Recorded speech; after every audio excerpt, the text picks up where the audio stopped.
of the gods. It's time for another episode of Psychos Platters. I always power my coffee each and every time. That is the mighty Psychopyrus promise. Yes, we also happen to have Toby here, who is still in the middle of her being in heat. Oh boy, Toby. So help me God, Toby. Do I have to get the Barbie veterinarian kit? New from Mattel. He is here. That's right. Big Ham is here. Little Ham is under there making noise. Yes, King of the Peckerwoods. That's right. All of those names are interchanged and intertwined with this jackass that is on the screen here. That's right. I hope everybody is doing decent. I've kind of, I've been fighting something, but I'm slowly getting better. A little bit. That's for sure. The crap that's going around. Everybody, I think, got that pretty much. At least I think so anyway.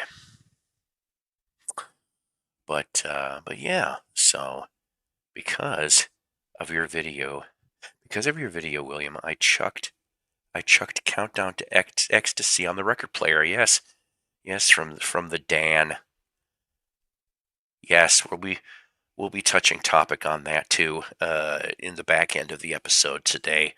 That's the one thing I was commenting is that when you get, I mean, mine's a loose script, but I go off and try to, if something bad unfortunately happens, like Mr. Cropper's death.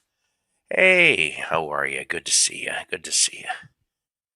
But we will adapt the best way we can, right? Right. I know Thursday nights are a little bit crowded here in the YouTube universe, but I try to do a show when I can do a show. That's all I really can do. Whether I get a few people or a bunch of people, it doesn't matter. We're still going to do one anyway because I like to do it. We're today's show included. We're at episode 985. Boy, oh boy, we're only 15 away from 1,000, gang. 15 away. Yeah, he did pass away, and I can't remember when exactly. Sometime today I heard it. I'm not sure when exactly, but yeah, 84 years old, which is too bad, on that. That's for sure one of the better blues guitarists, etc., And we'll play a couple cuts that he was involved in and different stuff like that. Yes, indeed. Yeah, I know. They all just keep going. They all keep dropping like flies. I hate it. What are you gonna do? Just what are you gonna do, right? You just enjoy the music like we always do. It's the only thing you can do. Just to remember these people, whether small or big. We try. That's part of what we do here on the show. Part. Well,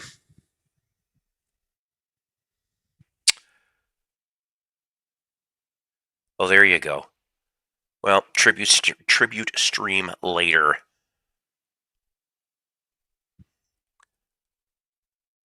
VC weather. In Australia, going to be 41 degrees Celsius today. Yes, yes, yes. I used to know how to be able to flip Celsius into Fahrenheit and Fahrenheit into Celsius, but I don't even try anymore. I guess maybe because I'm lazy. What can I say about my thought process? Oh dear God, you two. You almost remind me of some of my kids. That's not an insult. It's just a statement. I'll be there. I'll be there. Just look over your shoulder. Never mind. We're going to start this off. Meow. That's okay. Meow. What a cat. Mommy's cat. Mommy's cat. Yeah, she's out here too. Oh, that's 105 degrees? Good God. That's good.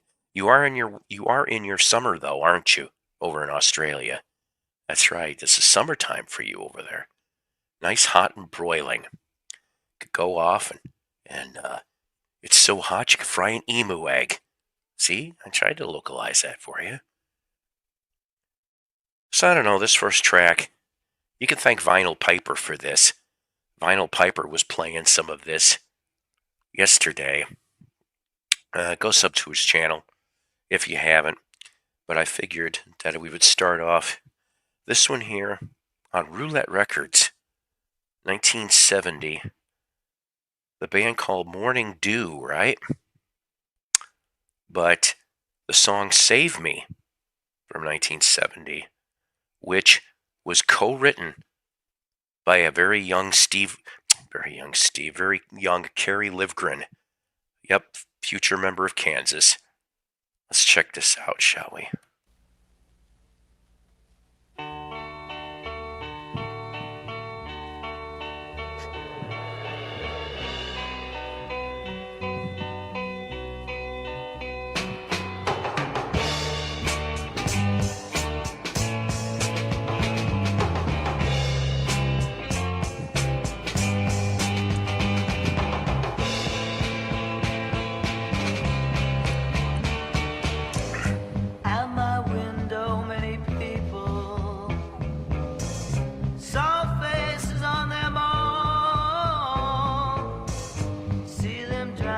You too could get your own personal wombat. Send $29.99.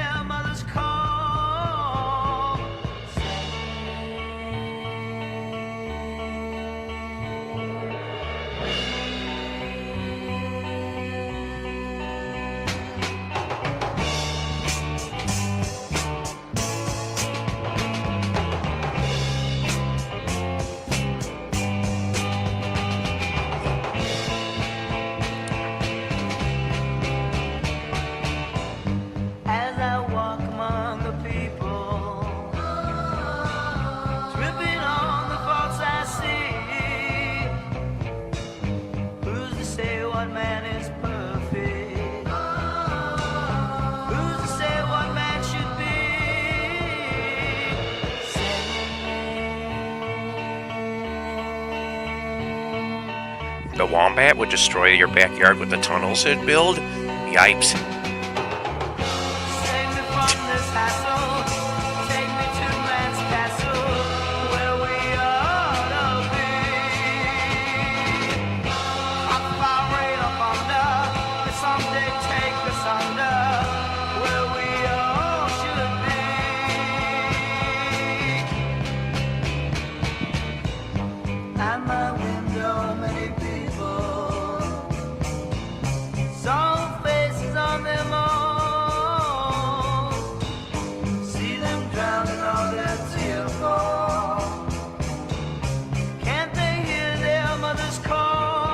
James, how are you?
That's right, 1970, Morning Dew, Save Me, co-written by Carrie Livgren, future member of Kansas. That's right.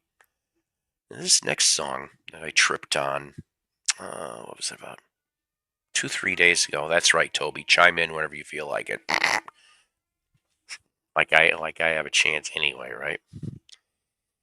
Um, I was watching. I felt really stupid because there is a YouTube channel called Short Films and Stuff. That's the name of it. That's the name of it, right? That's right, Chris Hill. We'll be touching on that in a little bit. Good to see you. But Short Films and Stuff. Sub to the channel. Just comment, hey, Mighty Psycho sent me here. They started. I thought this was going to be an ending. I thought it was a series finale. I read it wrong. It was just a season finale. So they started the season 2 of The Dark Side of Country Music, and I heard this song at the beginning, and I kind of liked it. But I said, hey, it doesn't mention. Sometimes he does this. He doesn't mention what the song is. Now, this time I'm not playing a record. This is actually off of a TV appearance from the early 70s. But I just kind of like the song. And the beginning of it almost sounds like something else that you would have heard of, but not enough for I Am Music Lawyer to get involved in. But the beginning couple notes almost sounds like Lightning Strikes from Lou Christie, but it's not Lou Christie. But it's Johnny Chester singing a song called Gwen. Congratulations. Johnny Chester was in a Australian band called the J Woods that performed June of '64 with the Beatles on the Beatles Aussie tour. He would end up going to country music by '69. Yeah, I said '69. And this was one of his first hits down there, the Down Under. I happen to like this song. Maybe you will too.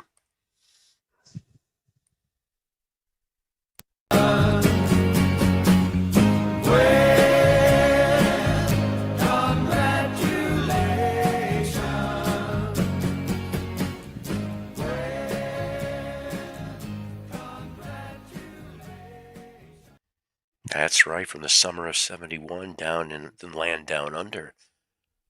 Johnny Chester doing Gwen, congratulations. Yeah, those sideburns are amazing, aren't they? Back then they could get away with that. They knew how to make them really good.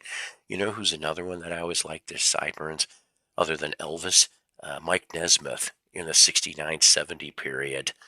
He sure knew how to grow out those sideburns, didn't he? All right. Next. How about a little something different? 1970. Something I tripped on a couple days back. Band called Swamp Water. Yes, Swamp Water with Louisiana Woman. That's right, Swamp Water with Louisiana Woman. Okay, so let's see. Yes, definitely always good that everybody can be well here on the island of VC Misfit Toys. Eric, how you doing? Well, that's good, seriously. Hopefully it'll stay that way. Thank you very much on that. I did try to do a little bit of minor sound adjustments before I came on here. So I think it was about one or two episodes ago I played a psych cut from the band Brotherhood, which at that time had three classic lineup members of Paul Revere and the Raiders. And it was like in '67, they kind of had their own revolution, if you will, and created Brotherhood, and they did 2 albums. What I forgot to mention is that they did do a third album on RCA, but they were not called Brotherhood anymore. I'm not sure whose bright idea it was to change their name to the Joyride. That's what it's called, the Joyride. And it's okay. We all know. Everybody's used to Little Lamb meowing around here anyway. But I thought I would play for you a cut from the Joyride called Friends Sound. Now, you got Drake Levin and Phil Vogt, like I said. So you have 2 Raiders in this one, okay? Along with Chris Etheridge, who, of course, would end up in that year. This is from '69. would end up in the Flying Burrito Brothers. So I present to you Friend Sound from The Joyride.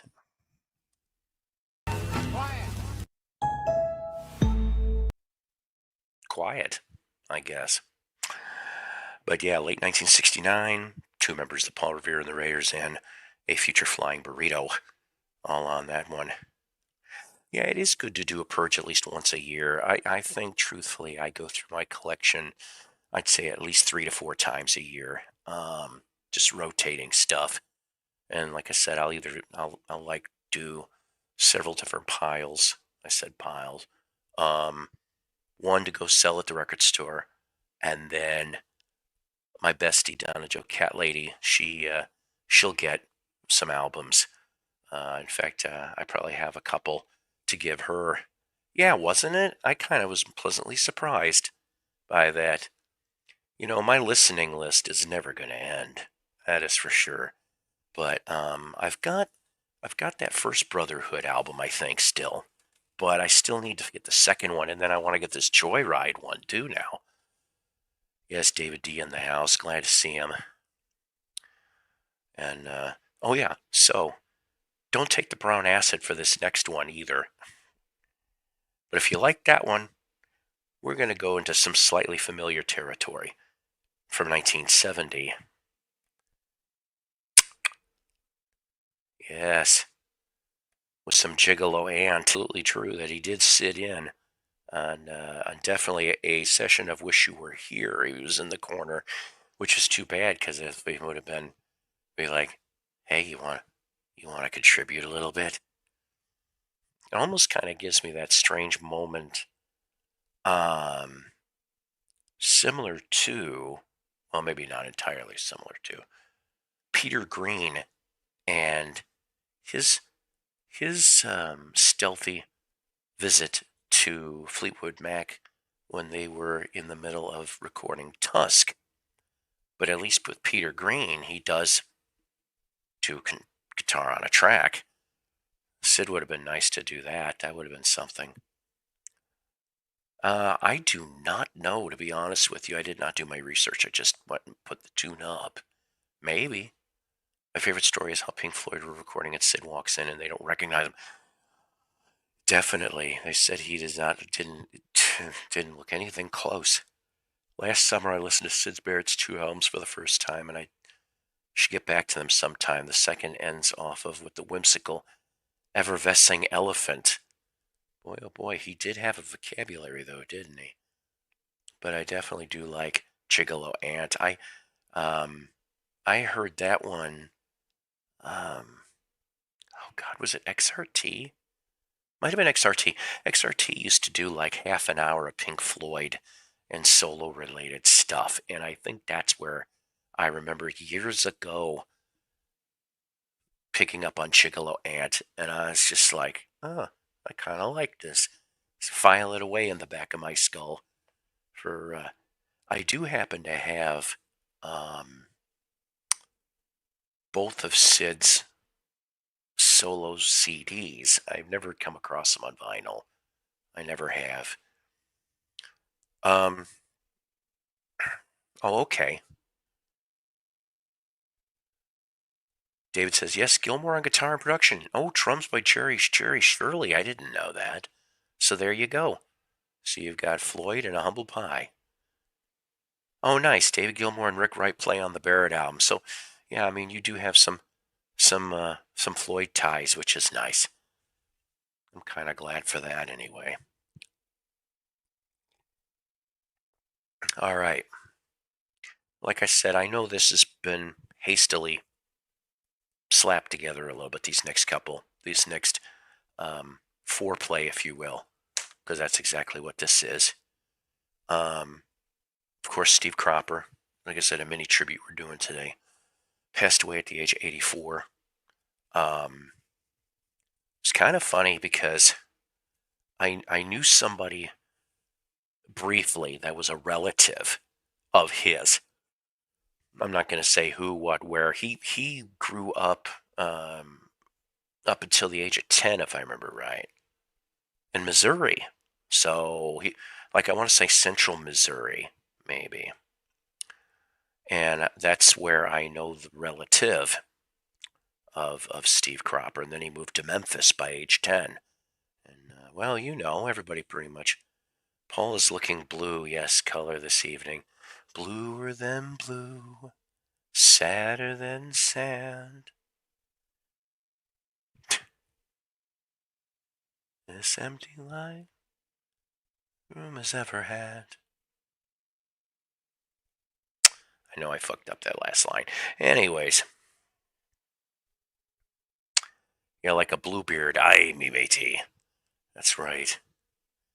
I'd love to know more about the relationship between the band and Sid. Was there more communication than we've been told? I suspect there is more to the story. There probably is. Sorry. Of course, are we ever going to find out about it? Probably not. My corporate radio station that I'm forced to listen to every day while I'm working there had um, an interview, sit down with Nick Mason about the Wish You Were Here 50th anniversary edition. I don't know when. Well, that'd be absolutely welcomed, always. But I'm not sure. I mean, I like that album. I do. I like all of it. I'd say I like probably most of Floyd. I'm trying to remember that Sid story, though. Like one of the last things. Weren't they invited on American Bandstand of all places? And something about Sid put a, a bottle of, like half a bottle of shampoo or conditioner on his head and something to do with the stage lights, and it made his hair all foamy and stuff. It was just really weird. It was all just coming down. Very, very strange story. Chairman's in the house. David Gilmour said that he made sure that Sid received his royalties. Well, that's good. I'm sure that was mostly the work of lawyers. They did release a number of cops with the early bands. Oh, sorry, songs. I actually have a 2 CD bootleg from Italy. If I find him, I'll bring him up and show him sometime. And it goes back to 1963 or 64. Something about I'm the King Bee. That was like the first track, I think, on it. Some interesting stuff, I thought. At least it's probably all readily available now. I could go the rest of my life never listening to The Wall or Dark Side of the Moon again. Well, you know what? I guess I can understand that because radio killed it. Radio played it so damn much. And I mean, at least the Pink Floyd show, excuse me, that I was listened to on XRT in Chicago, they would change it up a bunch of stuff. I mean, they would go, of course, through the Floyd catalog. They'd go through the Roger Waters and the David Gilmour, Nick Wright, Nick Mason, Richard Wright, Sid, and then intersperse it all with live cuts. So I mean, it wasn't always the same thing. Um, just like XRT used to do a Zeppelin show like that, and it would intersperse with all that. And I thought at least it kept it from getting really boring. Yeah, well, yeah, no kidding, right? Because I mean, he kept trying, right? Something about wasn't he with? Oh God, what was his name? Twink? What a name! From the Pink Fairies or something? They tried. What the hell was the name of that band? They tried having it in '72. I want to say Stars, but that can't be right. Not STARS. I'm messing this up. I know I am. It was Mandarix or something like that that he put in his hair. I'm not going to lie to you. I've never had a copy of the final cut. on any form. I just remember Not Now John getting played on the radio, and I thought that one was okay. Hey, teacher, leave those kids alone. No, no, no, it's just another brick in the wall.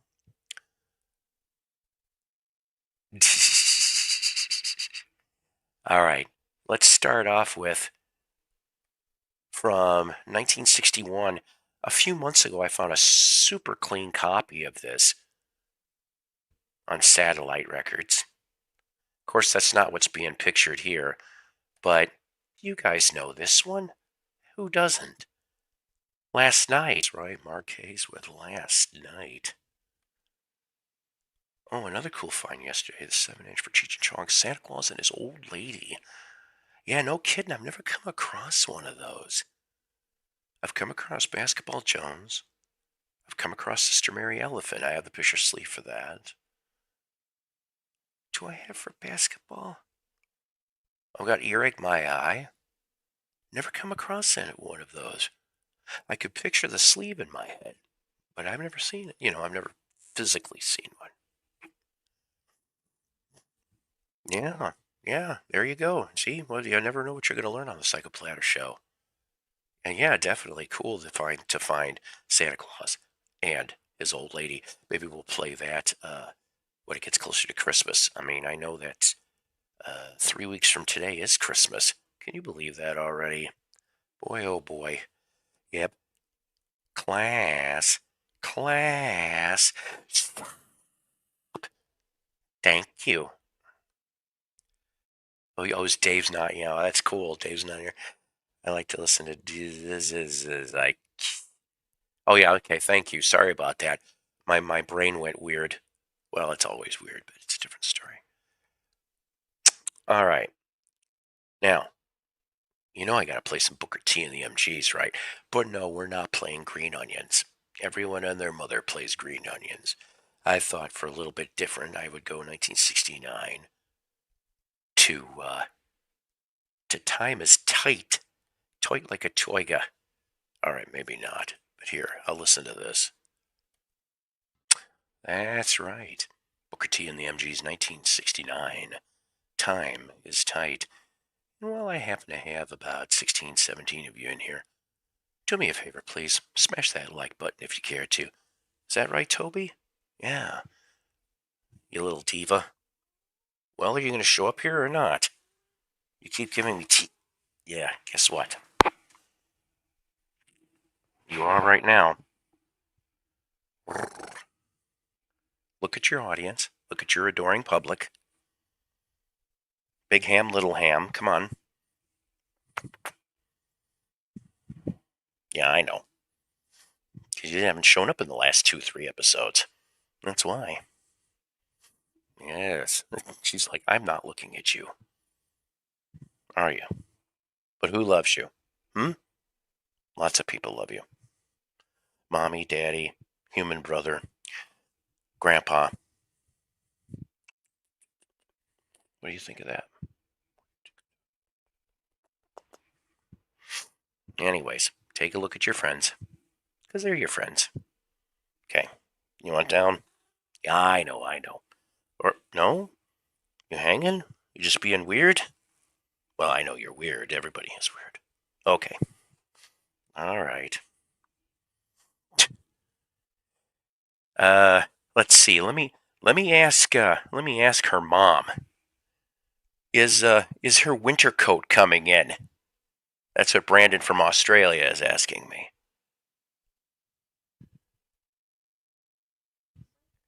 She thinks so. Starting to.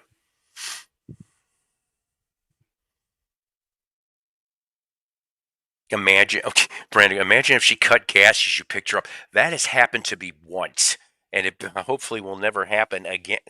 You should see her. She's just like, well, you know what cats are like when they're like this, ladies and gentlemen. I don't have to paint a picture. Oh boy, what a cat. She'll be almost 5 coming up in the spring. 5 years old. Toby Toe Beans.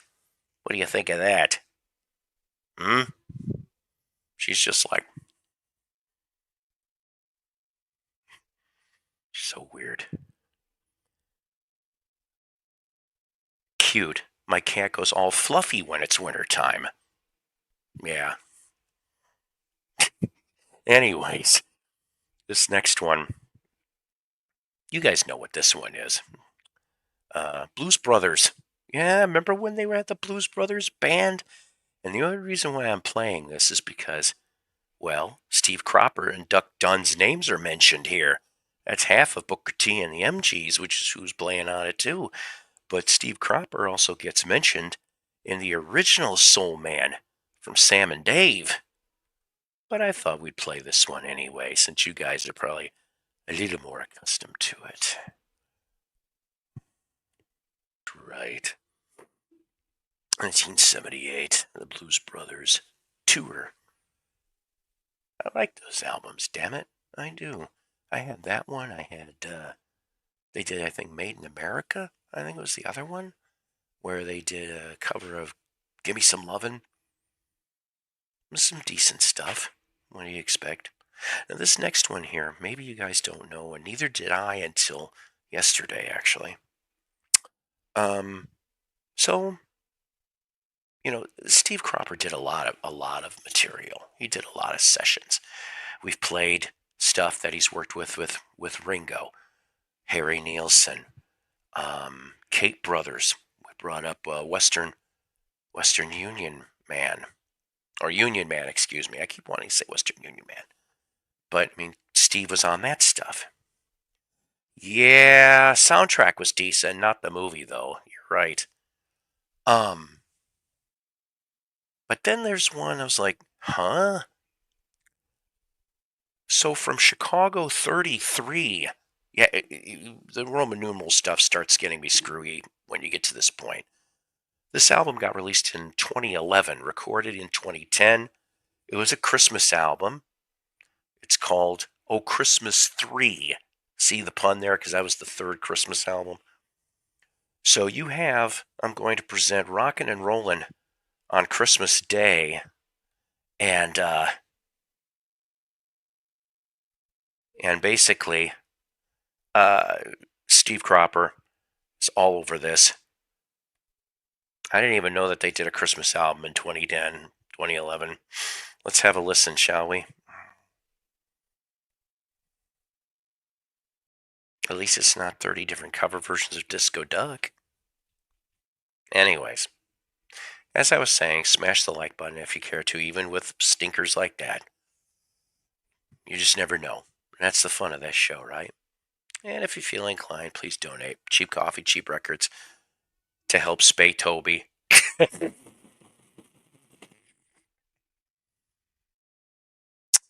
would imagine it being garbage, though. See, I don't know. Thank you.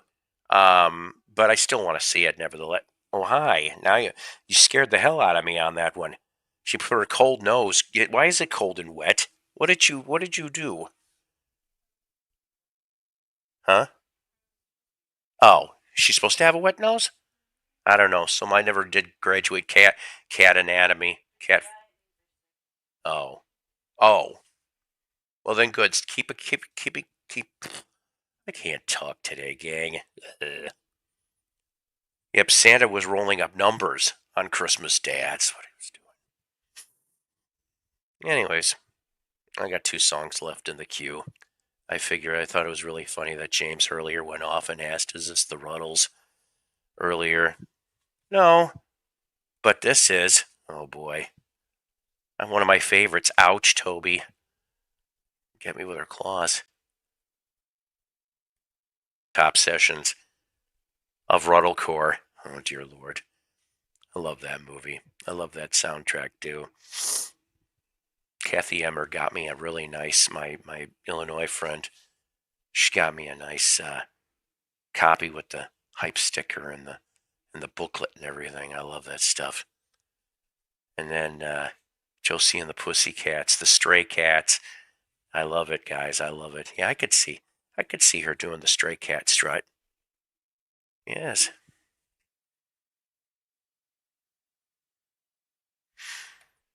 Josie and the Pussycats. See, now I got that stuck in my head. Anyways, unless anybody else can come up with a better idea.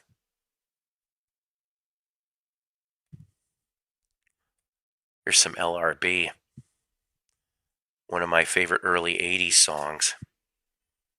In fact, I had the pleasure of meeting Mr. Wayne Nelson, even though I really wish there was original members in the lineup. He's the only one I've ever met from LRB. What says it? Is it the other guys? Where Will Ferrell's character always has 4 copies of this greatest hits on hand in his car at all times. I think that's too.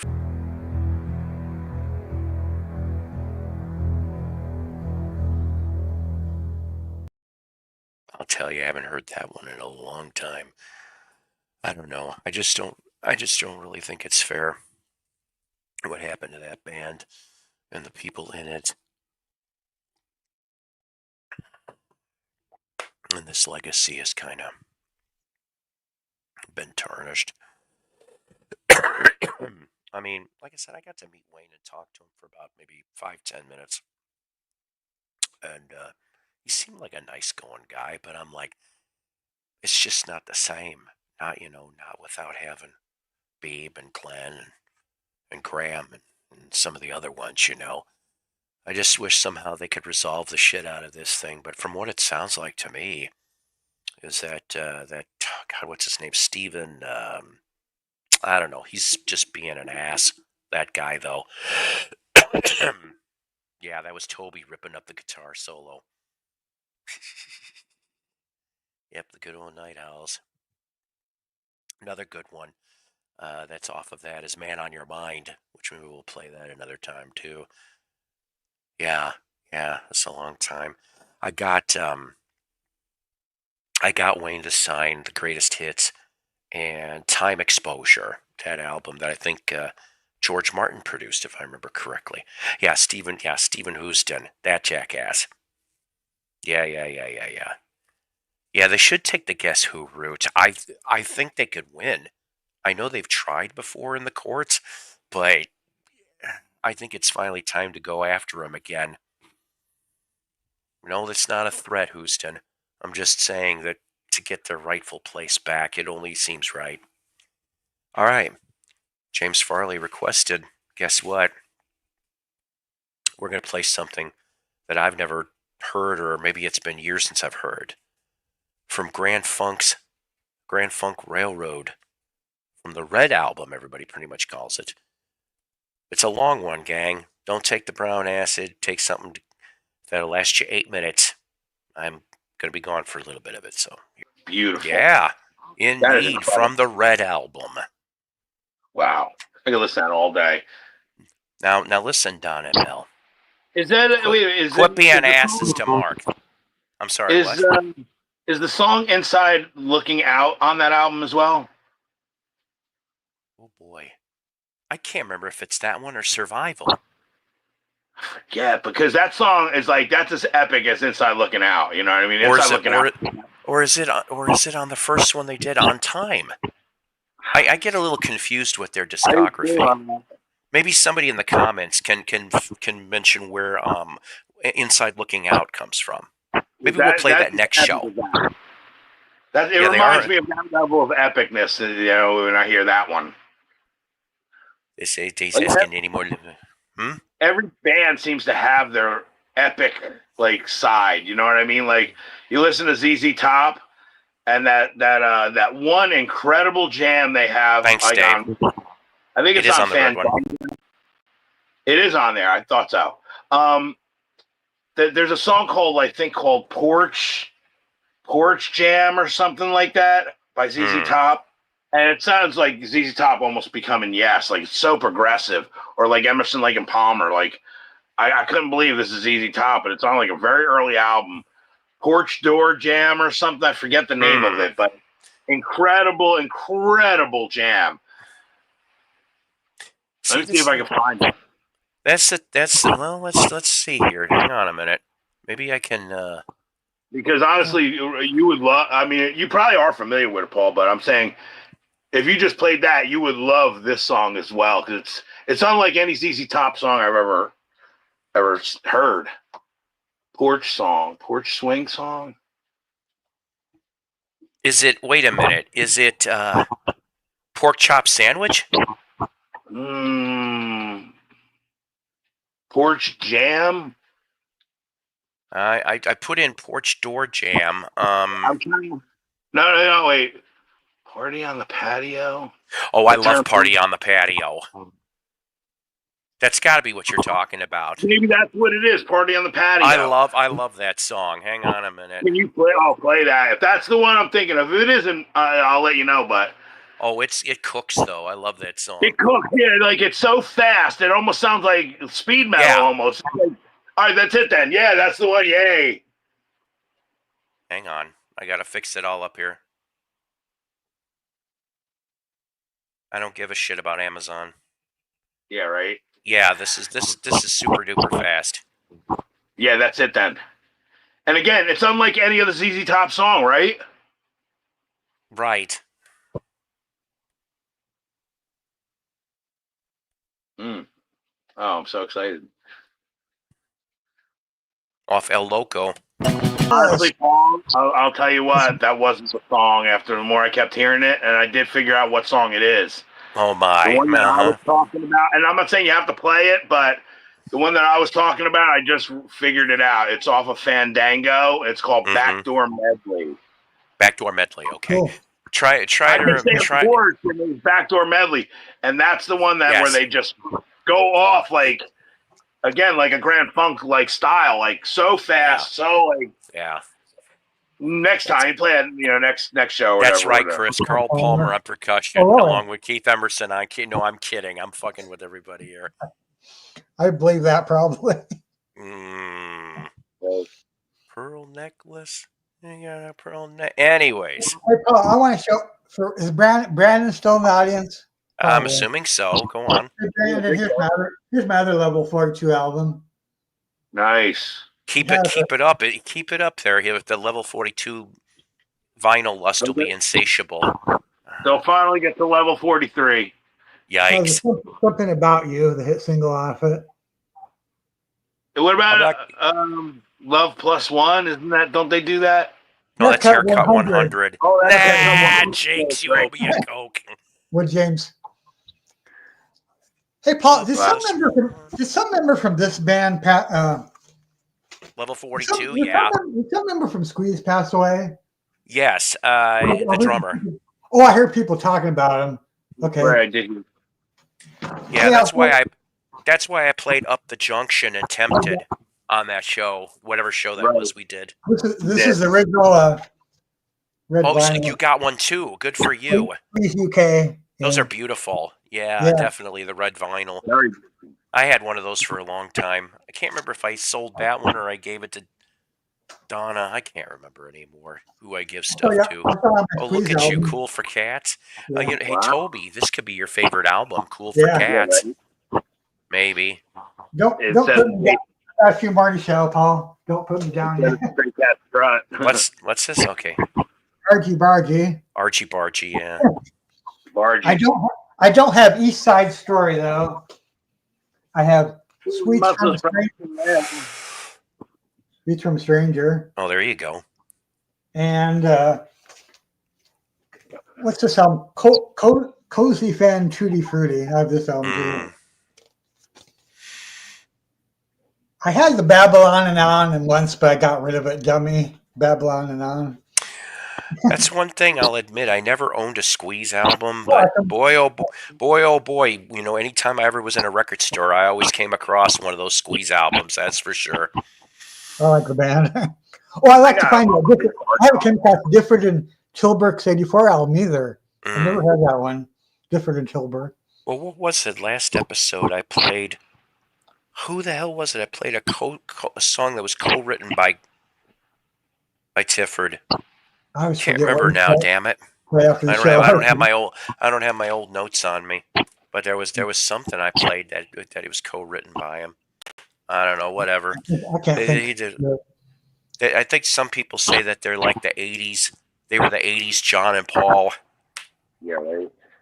You You know, know, it's funny I when don't. I was young. I don't I know. used to get Squeeze, the Tube, and Two. somebody else confused. Oh, Split Ends or Crowded I got, House. I used to I get got those two three split ends. bands confused. I got two split ends albums. I like them. Split Ends is great, but Yeah. I mean, as I got older, I realized. But when I'm talking like when I was 10 years old, when I would hear, Yeah. and you know, like I would hear Turning Japanese, and I would think that that was Bill, like the Tube or something. hey, Melody, I showed. Did I show? I have the holograph version of Split Ends True Colors. Mm, Oh Yeah. wow, Did I that's show a you? cool one. I showed some channel showed someone that. Maybe got you, and that's all I want. I love that song. Yeah. That was the first song I ever heard from them. Was that? Me Because too. MTV. Yeah. Same here. TV. Yeah, It was that's on the why. first day. I think that was a Yeah, first day video. but yeah, I'm trying to remember. Like I would say, yeah, I Got You was one of them. Yeah. And then I want to say later within that week, uh, History Never Repeats. Yeah, One Step Ahead. one You're step right. ahead. There's another one. There's like, and then let's see what else. Like I said, I like Dirty Creatures. I've played that one off Time and Tide before, but and then Crowded House. Yeah, you know, when I first heard "Don't Dream It's Over," I swear to you, I thought it was a Lennon outtake. When I heard it on the radio, I'm going, is this from Milk and Honey? Because Milk and Honey was supposed to be coming out around that time, and I go, and I'm like, nope, it's Crowded House. I'm going, oh wow. Have I actually? I think I showed you this album. Yeah. Maybe Well, that's not. okay. Can you? I Someone can't. has mic problems. I don't Well, know it's what to probably do. Mellow again. No, it might Here's be a whole- me because Here's the holograph images. look I at like that. that. That's incredible. Yeah. They Like only ever did Six that. has an album like that. Yep, that's Paradise the only City. two. Yeah, that's the only two ones that AM ever did was Split Ends and Sticks. I read. This is pretty common, though. They put every copy like this of the holograph. I think. Yeah, right.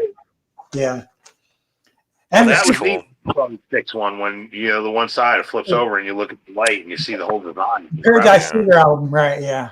Like theater. And That's the Superman. Why one. other bands didn't do that?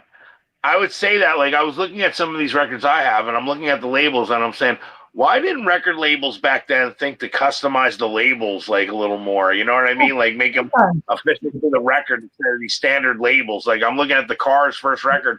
I'm like, as far as historic as this album is, like, such a bland label on the record. No, dude, once in a long while they customized some. Yeah, but you would think it would be you would think with the design teams, they would. I mean, yeah, like the Police. If you look at Police's record, it has Synchronicity has the three stripes. Oh, yeah. On the album itself. There are some that did that, but it wasn't the norm. They That's just true. got lazy with the record itself and just typeset and just slapped the label instead of, making it nice to the design. Hey, Paul, real fast. I read Yeah. the Superman 2 soundtrack was laser etched too. Yes, Oh, that's really? right. I actually had it. That. I got academia. I had it once. The Superman 2 soundtrack too. Like that. Me too. I have the first. I have Superman the movie, and that's one of my all-time favorite sounds. What's I a good listen to it movie? like at least once a month. I just go back to it again and again. I do it when I'm working. I'll put it on the background. It's so. I mean, usually when I'm walking around my house and doing things, I have scores and John Williams playing a lot of times more than just rock music. Because it motivates me. When you're hearing suspense and I got the Ben-Hur soundtrack. I love that one. Yeah, they made a lot. They made a lot of instrumental soundtracks back in the 50s and 60s. I know. Well, they became top hits in themselves. Yeah, literally. True. You know what I mean? Like it's incredible how some of these songs went on. Instrumentals. We don't even hear instrumentals in the radio or anything. Not today, you're right. Not today. Honestly, the instrumentals were so big. Even like the Star Wars theme, you had the John Williams theme that became big, but then you had that disco-y by Nico. Nico, yeah. I like the Nico did the Star Wars theme and the Cantina song too. Yeah. And that became hits, like literally chart hitting. Chariots of Fire, Vangelis. No, you're right. Between 56 all the way up to 63 instrumentals hit the top 40 all the time. Yeah. Come on up, Brandon. Well, brand. here's a little taste while he's getting up here. I have a lot of instrumentals in my 45 collection. I got like Yes, his touring regime Oh. kicked off once more on Turn that 6th of off. September. man, like the split. Like the only thing I'm disappointed with the box set is that the records don't come in like the little sleeves. They're bareback inside Wow. the. That's depressing. They could at least afford the extra penny. It is, man, but the thing is, luckily there's a record shop that sells those, so I could just go buy some. It doesn't Oh, really, okay. but no, it's not like seeing like look at all the That's comes cool. with a nice booklet with all the photos Yeah. in it, Oh, Really that's cool. cool, Brandon. That's cool. and with this one here with Second Thoughts, this one's a re-recording of this one, Mhm. but produced by Phil Manzanera from Roxy Music. Oh, He see, actually- I didn't know he had any attachment to that. Well, when Roxy Music toured Australia in 1974 or 5, when they landed, Phil turned on the telly and he seen these guys straight up, and he was like, "I've got to produce them." So Nah. they flew to England, and that's where some of the album was. Actually, it was recorded at Basing Street Studios between April and May of 1976. This one, where Jeez. this one was recorded in actually Sydney, and front cover painted by Phil Judd, and actually the cracks inside inside are actually he dropped the canvas and it split. So Oh, instead really? of, Wow. Well, yeah. That's so wild. instead of bring it out, they decided to keep it. And on the back, if you look, see there's like random photos. Mhm. Right. Well, Yeah. Phil would drive around to dump bins, like to photo labs, and take out the negative films and develop them himself. And that's Wow. they're all very arty, like they're all like super intelligent, like people that very very I would call them the genesis of the Southern Hemisphere. Incredible. So would you Yeah. say maybe it's a mix between like Genesis and maybe Oingo Boingo? Yeah, well, you can hear Yeah, that's a good way to put it. you can, because you can hear those punk elements before punk was Yeah. punk. You know, they were doing that kind, not exactly, but the like the style of like the outfits and whatnot, very influential on the punk movement, I would say. Oh my Nice. God, Oingo Boingo is an epic band. Epic That- band. Oh, yeah. Danny Elfman. That guy Danny- is just beyond I like, genius. I like Oingo Boingo, yeah. I'll tell you what, My- their greatest performance, Oingo Boingo, is the U.S. Festival 1983 performance. Mm. Go watch that performance. You ever want to see one of the greatest performances by any band? Literally, they influenced Mr. Bungle, had to, because they were so Can you wacky. take a big screen, Paul? Okay. Sorry. You're right. Okay, hang on a minute. What the hell's going on here? Sorry, Mel. You know, I was going through There my we go. record. And I found Oh, this boy. one record right here with a bunch of bands on it. I didn't even realize I had it. Do you recognize these names? DB single bolt theory. I've heard of the the DBs. DBs, I think only 2 of them I've heard of. Suburban Lawns. That's about it, though. Never heard. And then like this is the back. I don't know. I don't know Johnny. anything. Hey, Johnny. But what's cool about this is that it's a. Let's see. Can you see that? Sample copy, not for sale. Yes. Yeah. It's a DJ stamp promo. And but the problem is, look at this cover. It's like Oh, jeez. the album side is fine. It's just that it's like it got. So that's the. Planet Records I've heard of, yeah. Planet. Sharp I Clip. mean, it's fine. the record. Oingo Boingo is a band that's out of California, if I remember correctly. I think, right? Danny Elfman was in Oingo Boingo. Yes. Danny Elfman. Danny My- Elfman did the Batman movie soundtrack for Burton and Michael Keaton. My buddy, oh, that's cool. That's my cool. buddy Frank has ties Poster. to Oingo Boingo. I really would love to have one or two of those guys on this show. Could you imagine that? Can you imagine? The I'm the telling you. mystic the mystic night of Oingo Boingo. Oh, I've heard of That that. was what they were called when they were on the Gong Show. That's right, they were on the Gong Show with that title. Oh, Paul, can I add something to that? I heard that Mystic Knights were in a movie called Forbidden Zone or something. I never. Something like What's that. up, Oh, look dude? at you with the Japanese Kansas. Okay, What's up, Japanese. Johnny? Look at that. Yes. Plays like a CD. No pops. No. Wow. No rub. Oh, Tutorial. and the tracks Roger Taylor appear on is "Play the Game Tonight," "Right Away," "Diamonds and Pearls." That's just too Wow. cool. That's I've too heard- cool. See, you can win a bar bet, kids, that a member of Queen was on a Kansas record. Oh, Yes, yes. I didn't know that. Also, those was World Machine's my favorite Level 42 Oh, album. yeah, it's a good one. Oh yeah, man. I think it was either that or Running with the Jewels was the last to feature the Gould brothers before they left. Alan Running Hall's with, played for Level 42. Running with the Family album I have. Oh, just those two. Sorry, Running with the Family. My Yeah. bad.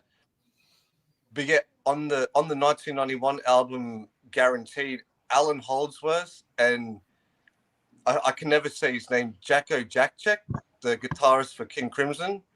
They played on that album. Hmm. Huh. Oh, wow. Yeah. Did not know Oh, that. you got to check the great album, Guaranteed. Heaps funky. Incredible. Sorry, Wow. keep Oh going. no. Oh no. This is a learning experience here. That's the reason why we were into what we are into. Yeah. That is Hey, for sure. Brandon, I know Level 42 did two or three albums before Running World Machine. I don't have those. Yeah, Before- I forget. Hey, Mark. Hey, Marcus, what's going on, brother? Oh, Mark, yeah. I think True Colors. I think that was one of the albums. I think so. Yeah. Yeah, that's quite good. They've got a double release, the early tapes where it's just like instrumental. Brian, what's up, Brian? Cool. Tight. Cool. Hey, Jewel from the Orient. In '86 as well on the final tour. Anyway, useless information. Never useless though, because you know what? Like, you have discussions like this because of it. What was that? Sorry, Melody? I think it's never useless because then you have conversations like this because of it. Yeah. Well, I don't really know too many people I mainly just hang out with people on YouTube, but I don't know too many people that have similar taste of music. Like, I asked my dad about Kansas, and he just knows it as a state. He's like 62, 63. He had to have heard "Dust in the Wind," though. I mean, yeah. you can't escape that song. I mean, or "Carry On My Wayward Son," and they're that famous. You know, it's like He was just into Akadaka, Kiss, and yeah. well, if he was in the Kiss, then he's in the hard rock realm. So Yes, he had to Cold Chisel, Yeah. Rose Tattoo. Well, actually, I've heard of. I don't know. Point of No Return. It's strange, but I share I don't my parents don't listen to the music I listen to. Like, they've heard of it, but they've never listened. They didn't know about Right, it. I get it. They like my parents. Yeah, some of them. That's Don't true. feel- You're not in America, so it's Yeah. different. Don't feel bad. My parents were the same way. It was kind of funny to rarely find common ground. Like I said, with my mom, it was the Motown and maybe a little bit of Stones. With my dad, it was Janis Joplin. But as far as for even my mom looking at me weird, going, why do you like all this 50s music? I didn't even like it when I was growing up. And I'm going, don't know what to tell you. I said, I guess I'm just compensating for you too in the 50s music world. She couldn't stand the Beatles. I'm like, I don't know what to tell you. I said, I just like all this stuff. Like, It's hard for me to relate because my dad was a musician playing the current hits, and my mom saw Black Sabbath in 1968. Wow. Cool. She was 20 years old. She's telling me, you know, my dad saw like literally like so many artists, Led Zeppelin, all the artists back then, and he used to play them. And stuff. Zeppelin. I grew up with that. That's what made me become music. I have Zeppelin that. will always be the thing. Always. My 13th birthday, we told this I love story, but Zeppelin. anytime I ever hear Led Zeppelin, I'm like, oh, this 13-year-old boy inside me is disappointed. Did you miss out? Well, yeah, thanks to Bonham dying. Oh, We had tickets for November 80 for Chicago Stadium. We had tickets. Wow, Bill cool. and his dad had tickets in his hot hands, and by the time they get home from Chicago, they're nothing. damn. And I'm just like, yeah. My And I'm my just like, stepfather shit. had tickets to see Elvis the year that he died. That's another one. I won't He was even going to go play the there. Meadowlands in New Jersey, and never came to be. Was like question? Was Elvis really as sluggish as he's portrayed, in media towards the end of his life? Like, Yeah. Yeah. Yeah, I think so. I think only See, us. It's well documented. I mean, his doctors had him, just like Michael Jackson's doctors in his end. They had him drugged up, gave him too much. You know what I mean? They literally killed Elvis, just like they killed Michael Jackson that way. I mean, it's irresponsibility. And a guy that famous, you would think like they would have the best care in the world, you know? And no, they had scammers like everybody else. Oh yeah. SRV, another one. I had a chance to go see that last concert, Alpine Valley, Wisconsin. That was the end of that. Yeah. I had a chance. Imagine having to go see Buddy Holly in that, before the plane crash. Oh, and the Big Bopper and Richie Valens, all of them. Yeah. Oh, baby. they performed at someplace in Iowa before Right. the plane crash. I forget Clear Lake, Iowa, the ballroom. I forgot the name of it. I was going to see Nirvana when they were going to do Lollapalooza before Kurt died, and that never happened. They were going to headline Lollapalooza that year. Did you? Oh, and you missed Page Plant too, oh boy. I saw them, Agent Plan. Oh, And I man. saw David Coverdale, too. That was pretty good. Damn it. I would have loved to have seen Harry Chapin. I was only about 15 when he died, I think. Yeah, I'm not a big blues guy. James Tom. Because, yeah, I mean, it was Eric Clapton, Stevie Ray Vaughan, Buddy Guy, and my friend that went. This is what he said. On that too? What's that? But Eric Clapton was on that tour as well. He was. Oh, And so the thing is that because it takes a while, or at least it used to take a while to get out of Alpine Valley, there was like two parking ways to get in, but it was a bitch to really get out of there. You know, it was. You'd sit there for a good 60 to 90 minutes most days. And he remembers hearing a big clap of thunder, and there was no lightning, no nothing.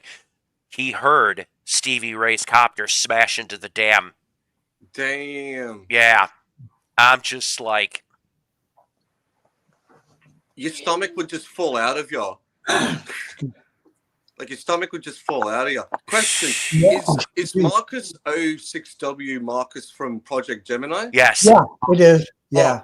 Also, just a heads up: if you go over to his Bandcamp, he's just dropped a Christmas EP, and he's also got a new album out as well. So make sure you go over to check. Make sure to go over to his Bandcamp. He does post on his YouTube page, but just in case no one's seen it, it's over in Bandcamp right now. And it's Delilah, baby. Delilah. That's her name, Delilah. I didn't know. Hey, Kat. Yeah, that's her name. Yeah, he sometimes brings her up, and she's all lamb-like. She's like Garfield to me, honestly. Garfield. She lays around, likes a lot of lasagna. Oh, I should probably lamb is think of being that relaxed and chilled that you're laying on on the rolling greens of a hill. That's what lamb is like. Oh, gotcha, Brandon. Yeah, gotcha. Super relaxed. Yeah, super chill. Well, sorry, folks. I've got to hit the legs because I've got some visitors. But have a very, very great weekend. Hey, And if we I love don't you, jump up Brandon. Hey, thank you for coming on up. take care. Really. Take care. On Bye it. bye. Take it God easy. bless you, Take care. man. Sorry, I was looking for something here too, but I am just. Come on up, Johnny. Brian, come on up. Oh well, I'm having issues with this piece anyway here. Yes, that's right. I saw Nazareth in the 70s, and George owns a Conway Twitty on one bill in the 80s.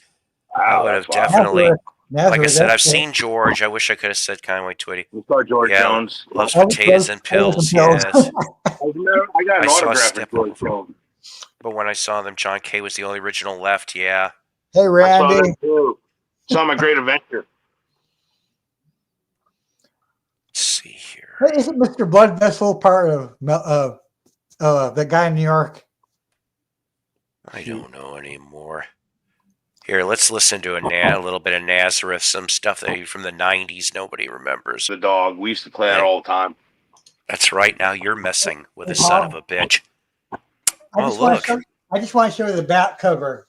Let me see. I got turbo. See? Oh, there it is. Love squirts. I mean, hurts. Then I think I have the right. I think I have I the think I Roy. have that lucky. I think I have the Roy Orbison version of Love Hurts on the B side when it's singles 60, 61 up. Something like that. Next Yeah. time I'll dig out the Roy Orbison version. Show you. And I did find it. Oh, George hang Jones, on. Old Possum. What was some? Oh, look at that. That's To a real Carmelo. autograph. Yep, Carmelo. He's a legend. Very in country nice. music. I think I would, like I said, I wish I could say I saw, I met him myself, but like I said, it was a handler that was taking small groups of stuff in, and George was signing it on the bus. And so I have a signed CD though. That's got okay. Well, everybody, yeah, you're right back already. Huh? See, listen, the less trips I'd have to make, the better. Most of the time, it's for coffee. So as soon as I can get one of those carafes, then I don't have to make as many trips. I only, truthfully, ladies and gentlemen, not that you asked, but usually in a 90-minute to 2-hour show, because we are seconds away from 2 hours, I only go to the bathroom once. I'm not like certain people that can wear Depends and stay on for 6 to 8 hours. I don't know how they do it. I couldn't do it being on my own squish. That one. I just came up with that. That was not right. I got 4 early brothers albums. I'm so What stupid. you gonna do that? No. Hey, that's a nice comp. Who did that one? That's a nice looking package. That didn't sound right, but I know where I'm going on that. I forgot you were there. Never mind. Oh, Arista. I didn't know Arista had the rights to. Oh, okay. And then you got this one. Well, that's from the 80s. Yeah, Wings of a Nightingale. Yes. Cool. Paul McCartney. Yep. Then you got this one by the Cement Pie. Hey, Mel, I got that one. And then you got this one. No. Oh, best. I'm telling you guys, you Everly Brothers fans, you gotta get that Two Yanks in England album. I'm gonna sell them all. I'm not selling mine. You gotta get the Two Yanks in England album. Like I said, you get the Hollies backing the Everlys, Elton John when he was Reg Dwight. Okay, so I mean, if you've got anybody likes bunches of Everly people. Brothers, go to my 16mm Kingdom. They're gonna be going up. Oh, well, that's okay. Next time, we'll always try to have it next time, Gadget. Oh, Bello, you're killing me with those records. You're teasing me. Johnny, I'll make a deal with you, bro. I can sell the whole package to you, all 5 of them. We'll figure something out. He's gonna cut a deal with you on the Everly Brothers stuff. And wrap it up in one nice package. There you go. No, I got that same album. Oh yeah, there you go. I don't. A lot of the doo-wop and stuff I don't listen to. I have a lot of it transferred onto my computer, so I just cement pond. I'd rather somebody that likes the albums enjoy the album. Oh, there you go. Instant Party. Which, how funny that I bring up Instant Party briefly. Yeah, there you go, from early '62. Instant Party, and we'll cry if we want to. That's funny because those almost look like real autographs. I No, know they're not, but it's kind of funny. I wish this were the. I wish we. I'm looking for the stereo. I like to find the stereo versions of these two. These are mono. But if nobody is, I'll make you small. Hang on a minute. Okay. So the thing is, the Christmas album, ladies and gentlemen, which I of course, crap, it's another Christmas album. We highlight the Everly Brothers album that's right after that Instant Party, which is the Christmas album with the Boys Town Choir. Here, I'm going to show something, Paul, because Okay. Mr. Blood asked a request about this right here. Oh, man. So that is an original poster from 1981, I think. And it's a promo. Oh, let me back up a little bit, see if we can see the whole That's thing. too funny, Don Martin. And it's on really, really thick cardboard. And it's an amazing, I can't pull it out, but the only complete collection That's what he said. Yeah. Don Martin. That is. And thank you for asking. Don. I should do a room tour. I don't know what this is right here. This says Blobfest 10. It was a t-shirt.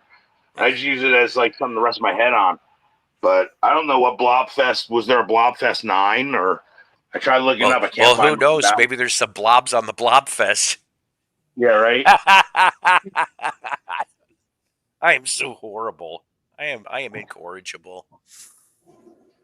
David, that's a nice cover, the Everly Brothers, yes. And I don't know. I think next week I'll be the crap. It's another Christmas album. Will be the Partridge Family Christmas Card, 1971. Right. Thanks, Johnny. Hey, John. Yeah. I had a copy with the Christmas card. I did. It's not that easy to find that damn Christmas card. But for 1971 and the dot graphics, whatever the hell it was back in the day, it was kind of cute. I'll give it that.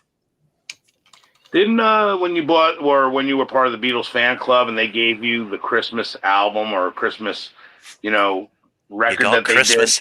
You got little records with Christmas messages on them. Didn't they give a Christmas card with it as well? Yes, I think for some of them you did. I can't remember. Anyways, yes, that's a great album. You're going to love it. Or your money back. No, I'm kidding. Here, let's play something for a minute just because somebody brought up Tubes earlier. This one here produced 1979. Todd Rundgren and members of Utopia are on this. Oh, wow. Still one of my why this single didn't make it on the charts, I don't know. Prime Time made it to 40. I've heard, yeah. Yes, but this should have been something. The whole album was a wonderful concept about, of course, basically life's addiction to television and what it was doing to society in the late 70s. The flip of that album, if I had it, I'd show you. They borrowed the Hollywood Square set for a day, and they went and each of them are in a square, which is too funny. So cool. Now, if you can get that on CD, it's even better because it comes with 4 previously unreleased tracks from the 1980 scrapped album "Suffer for Sound." Great title too, by the way. Cool. That's awesome. And although I'm going to have to admit, from what I heard off of it, not really a hit. The one song that actually, if I remember correctly, they tried cranking out on the album Trash, which is what I'm still looking for. It was a weird comp that A&M put out when Completion Backward came out. Gotcha. And so, hi, Toby. Are you going to hang or are you just for an doing update? This? This one, Sinatra Christmas album. Sinatra Swing Baby, Christmas, or Platinum. and my Amy Grant, they both sold. So Oh, that's cool. That's they're cool. going out tomorrow. There you go. There you go. Yeah, I want to make Johnny salivate a little more. Here we go. What is it? You know this artist? Melody, the record tease. Little beat for What Dave. Never heard of him. Bill Doggett. Bill Doggett. I've heard of, yeah. He's an R&B organist or something. Okay. I got a 45 minutes. You saw him in Wheeling. Wow, over at what, Haymakers? Oh, Mike or Douglas. Beginnings? Yeah. I accidentally pulled this. I figured I'd show First it album anyway. was a classic, definitely. Paul, how long are you on for? Well, truthfully, only about a few more minutes. That's it, to be honest with you. Because even I didn't expect to be on this long. There's That's Fats Domino. Domino. Yeah, that's what I'm showing. My Fats Domino. What records I have? So we got that one. We got this one. Pickwick. So let's see. For the opposite of Fats Domino would be Skinny. Skinny what? Because Checker's already been taken. Hey, Melody, that Pickwick was a budget label. I know that. Skinny Marble? That sounds horrible. I mean, the one I you don't had. know. I know, not Atlantic, but the one you showed before was Pickwick. Right. Yeah. Huh? What's that? Stompin'. Sunset Records? Sunset Records? Maybe Skinny Dice. That would sound like a very bad rapper, too. I know a little. Oh, Sunset was a budget label of Liberty, Mellow. Sunset. I know You a know, little about your labels. information scares me sometimes. Did anybody ever tell you that Quad? Oh, Quad, Hey, cool. That I've never seen that. Not in It's a Atlantic. Quad. Okay, Atlantic. Jeez, what the heck? All right. Those Quad records sound There you cool. go, Two there you go. stereo. Boogie Woogie Baby on Ace. Ace always put out great records. I'm gonna again. That I'm is an gonna sell excellent label. This whole Fats Domino lot is gonna go up together. I'm just gonna sell the whole thing. Oh, Mel, could you show me that label? I want to see if that's original. This one? I know a little bit about No, that's not it. Oh, that's a Liberty. Never mind. That's not original. I know a little bit about labels, you know. Show me that label too. I want to see if that's original. I would almost be interested in that Ace Fats Domino, to be honest with you, because I've That's got the ones original. you're showing. That's original. All right, cool. Yep, Close, that's an yeah. original. Yeah, And it's in good shape. This one's not bad. yeah, That's a good one. Here's the last one. Pickwick. Okay. That's Pickwick Records. Yeah. It's got bed damage boy, on the yeah. bottom. Yeah. Ugh. There you go. I got so All many records. right. I'll start selling them. Again, be on the lookout because that whole lot's going to go up. 16 millimeter Kingdom on eBay, kids. I have Great. studied up on labels and just know, you know. Dave wasn't born last You're- night, that's for sure. I don't know why this song got stuck in my head. This is the song we're closing out with for tonight, from 1984, off the album Defenders of the Faith. Oh, yeah. That's one of my favorite albums. Anyways, Judas I Priest. just love that record. Judas man. Priest, is that thing real? That's That's That's incredible. right. There I you go. didn't realize one of the songs was on Chipper Gore's Filthy 15. Oh yes. You Be Alive. Yes. You Be Alive, right? Oh yeah. Yep. I love the Sentinel too. That song, "The Sentinel," is an incredible song, man. Ladies and gentlemen, here's the Sentinel of Doo-Wop. This guy. Jawbreaker's another one. Hey, Yeah. Johnny. So, I know I'm late. I was just It's okay. I was eating and stuff, and I What, asked you what did when we I was have? we had sushi, salad, barbecue chicken, Oh. Right. hummus. I don't like sushi, but Well, more for that- you on the hummus. I've tried hummus. I put that wasabi stuff on the sushi, and I almost burned my gizzard out. Yeah, I'm not a sushi person. But anyway, I was upstairs on the laptop watching you guys, and before that, it was on Brian's show, which was a great show. This guy's talented. I'm telling you, he's I'll have to too watch some of humble, it. too humble to admit it. But so I thought, geez, I'm going to see how long. So I left a message when I was upstairs. So I don't know if you responded to me when I came downstairs in the basement in my studio thing here, because I just had to boot up a whole pile of stuff here. So, but I'm late for the show. Hey, Johnny. Hey, better late than never. That's how I say about it.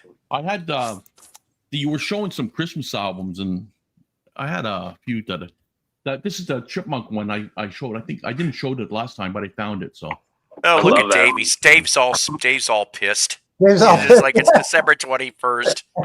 I think I showed you this one already, the Smurf one. I showed you that. Yes, but I still, love that. can never have enough of the Smurfity I Smurfness. didn't know the Smurfs did what? I didn't know the Smurfs did a Christmas Kenny album. Rogers.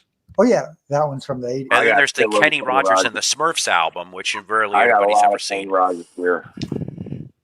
Frank and Frank Bean, Sinatra, cool. Bing Crosby, I love Frank Sinatra. Yeah. Yes, definitely. and Elvis Presley. Nice. What a blue. Blue Christmas. Thought I'd show them, but Hey, Johnny, is that a Canadian version of the Elvis album? I suppose. Or hold on. It's probably written on it. The American version, or I'm just curious. Yeah, I'll check. It could be. I think it might be on the label here. So probably. RCA Victor with a. That's some Christmas. It's an RCA RCA Records, 1976. Oh, 70. Okay. Oh, yeah. So I think it's. I don't know if it's Canadian. Maybe it could be. I don't know. And as added bonus material, it's Sounds of Elvis's Christmas Dinner. But yeah. Oh, okay. There's a Maple Leaf behind it, so it was distributed in Canada, so in Toronto. So. That's cool. Love the Smurfs Go to Hell album. Yes, that's a classic. That is a classic. Smurfs do all the metal covers that you never asked for. Are you serious? I never knew Smurfs did Go to Hell. No, I got Wyoming Dave. That's great. My life is complete. Ooh, I'm done. So, yeah, like I said, I'm an ass. I was gonna just sit back and listen to you guys and everything, but I thought, well, you're showing Christmas albums. I thought I got a few down here that I want to show, and I wanted to say, come up and say hi to. So, Well, thank you. That young fella there, Roland, he seems like a nice guy. Brandon. Seems like Brandon from Aussie, really cool. Oh, is it Brandon from? Because it said something. Oh, below something Roland or something. Oh yeah, that's right. That's his two favorite synthesizers. Oh, okay. So that's not his real name, Roland. Nah. Oh, behind Yeah. That was his real name. Well, Johnny, just like you have Imagine in your tag there, if you made it John L., people would probably think your last name's Lennon. Yeah, really, eh? Imagine Johnny L. Yeah. Or the Lennon brother to the Lennon sisters. Yeah, right. I don't know. Yeah. Or Johnny W. Johnny Wad. Yeah, right. Yikes, ladies and gentlemen. Oh boy. Well, just think, John Lennon was a Johnny L as well. John Holmes. John Holmes. Does anybody know the actress Leslie Winston Sounds familiar. from the 70s? No. There's a new Blu-ray collection out. I'll just tell you that much. I sent information to them to a certain individual that's in our group.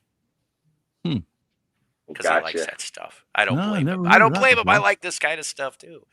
It's just can't have it around here. Brandon's real name is Rose Murphy. That's right. It's on the busy line. So he's down from in Australia. I thought he was from England. It sounded like, but Australia. Eh? Well, Australia, I mean, very similar in a lot of ways. Yes. The land from down under. I'm telling you, we are almost a worldwide audience. I just need to find Lord. Hang on a minute. Don't strike me down for this, God. Lord, please give me an Eskimo in the Antarctica with internet access. Then I can have all 7 continents that watch this show and have been involved. It feels like the Eskimo weather here. Yeah. Okay. It feels like Eskimo weather here. Like it's I don't know what's the temperature? 9 degrees Fahrenheit. Oh no. Marilyn Chambers. She just told me she's like Eskimo movie right over there. The Eskimos don't live in Antarctica. It's the scientists, and immediately I thought of The Thing with Kurt Russell. Oh God. Exactly. It's just like Marilyn Chambers. Yes, I loved Marilyn Chambers. I just watched yesterday a short clip of her being on Regis and Kathy Lee. Isn't that something? It was an old clip. She was on there. Yeah. Which is trying to be mainstream. And, she was saying that how she was kind of away from that scene now, but doing her own thing. Something like that, and she's going to be getting married, or she got married. I think she said she had. Yeah, she did a lot better than Linda. Oh dear Lord! Yes, I am not going to make you big due to this situation. I put my finger over the. Yes, that's what she said. There you go. I'm horrible. I'm absolutely horrible. I didn't know you had a DVD or a VHS. Oh dear John Holmes was in that one. I think. Gee, why is it? Yeah, why am I not surprised you knowing that? Anyways, why is it not Betamax? I have Betamax as well. I got Betamax. Still rail about the ending of the thing about which of the two guys is an alien or whatever. Both are human or going to freeze to death anyway. Movie, yeah. John Carpenter's the thing. Yes. Carpenter was something else, I'll tell you. I love John My Carpenter. buddy Scott is a big John Carpenter fan. I like John Carpenter movies too. I'll tell you who I The liked. Fog, That was in a couple Halloween, John Carpenter movies. Escape from New York, I liked Adrian Barbeau. Starman. Oh yeah, Adrian Barbeau. Oh my God. Adrian Barbeau and Swamp Thing. Yeah. Holy Christ. I'm telling you. What a she was to There go you from go. Maud to what? even Here's as she some got VHS. older, even as she got older, she was looked pretty good. Oh, Gravel Helm. Oh That was yeah. put out on VHS DVD. now. Oh, It was put out on DVD, This Mello. is Betamax. Oh, I never seen a Betamax. wow. So I got that, and I have this on Betamax as well. I think that's probably put out on DVD too. I imagine Blu-ray. This is an original Betamax when they Vestron Video. These are like really rare. These packaging Oh, really? when videotape was first made, it's like one of the Right. first years. So if you have a Vestron Video in this kind of packaging, it's collectible in itself. Oh yeah, Vestron Video. They put out a lot of VHS tapes. John too. Carpenter Right. wished he had a hammer. Ah, -3 VC weather, -3 wind chill in Chicago this morning. Ugh. It was Oh, freaking gross. cold where I am. Yeah. Good thing my mom doesn't go out very much anymore. She'd be like right in the mid motion, like something like Mr. Freeze hit the freeze right. That's about what it would be. Oh, Chicago gets cold in the winter. Oh my God. Yeah, I know. Nothing compared to your winters up there, but still. No. Yeah, but Chicago, I'm telling you, because of all those tall buildings too, that doesn't help. No, it doesn't. downtown Chicago and stuff. Funnels the It's- wind right through. Yeah. By the Great Lake. It's cold here right now in New Jersey. It's freezing. It's like probably 10 yeah. degrees right now outside. Hey, Mello, how close are you to Cherry Hill, New Jersey? I'm about an hour and 20 minutes, maybe. Oh, never mind. Why? I was going to give you a little hint of something. I guess What's I that? found out that over in Cherry Hill, there's a Roy Rogers. Oh, you could go have a I Roy burger. Rogers. No, I have a Roy Rogers right in the next town to me. It's No Golden shit, Corral.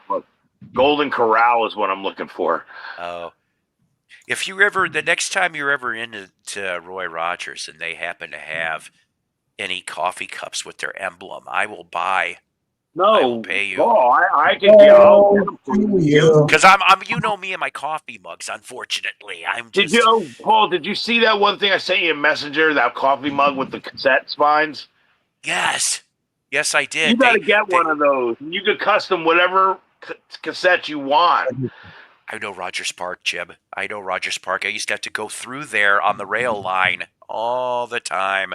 Like, I could see you customizing and putting your favorite bands in that mug. There's a Monkees one. I saw it. There's a website. Somehow, when you showed me that, somebody on Facebook the next day showed a Smiths. Yeah. And I clicked on it, and there's like 50 different ones. There's a Beatles one, too. When you sign up, they ask you what bands do you want. You could have a solid band, or you could have a genre. You could have all heavy metal bands, or all Judas Priest, or... Oh, God, I could make up a P.U. That's what I'm Pitchloaf saying. mug. That's why I sent it to you. They ask you, who do you want? I could make a P.U. Pitchloaf coffee mug with all the album titles. There you go. I didn't think Roy Rogers' restaurant was still open. I thought there's only a handful. We have two of them over here in New Jersey in two different towns close to me. But James Farley says good trigger burgers, definitely. I bet. Oh, man. Way back in the day, they used to have Ponderosa Steakhouse here. A lot of them in near Toronto and stuff like that. Thank you for coming, Dave. And best really good steak and stuff. So. That didn't sound right. Never mind. You know where I'm going on that. I just can't say nothing right today. I give up. I live by Seaside Heights. Bye, guys. Take care. God bless, Davey. I've got to get cracking, unfortunately, here too, ladies and gentlemen, because I got to take the kid to work. So I love you guys. Thanks for everybody that can be on, Brandon and Dave, and I don't know. I hope I'm not missing anybody. Lord knows the way my mind is. I know I didn't expect it to be 2.5 hours. It was a great show. You guys are the ones that make this show. The panelists and my audience. The kick-ass is what we have. I don't know when we're doing our next one. Yes, sir? Pip pip. Cheerio. Pip pip cheerio. And cheerio. Time for Ta-ta. Santa to chew a record. Ho ho ho, yuck. Psycho's Platters is a Love Peas production.